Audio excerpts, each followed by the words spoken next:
ስኮትላንድ ውስጥ ባለች ትንሿ ኢንቨርጎርደን በተባለች ከተማ አንድ ጀግና ተወለደ። ቶም ስቶልትስማን ይባላል። 2 ሜትር ርዝማኔ ያለው 185 ኪሎ ክብደት ያለው አንድ ጊዜም አይደለም 2 ጊዜም ሳይሆን 3 ጊዜ ዓለማችን ጠንካራ ሰው በመባል በርካታ ክብረ ወሰኖችን ያገኘ ሰው።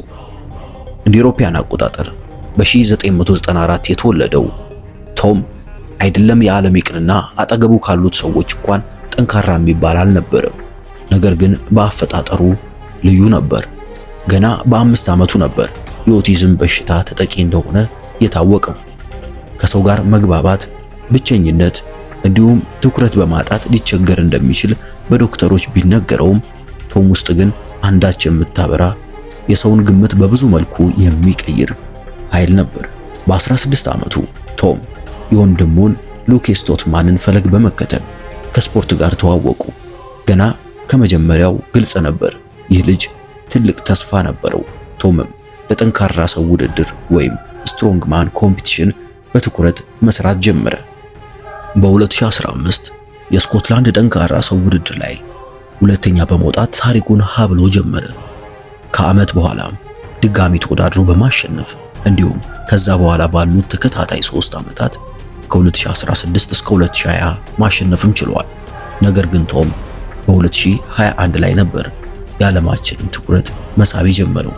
በዛ ዓመት በካሊፎርኒያ ሳክራሜንቶ ላይ ቶም የዓለማችን ጠንካራ ሰው የሚል ስም ያገኘ የመጀመሪያው የስኮትላንድ ሰውም ሆኖ ተገኝቷል። የሚያቆመው ሰው አልነበረም።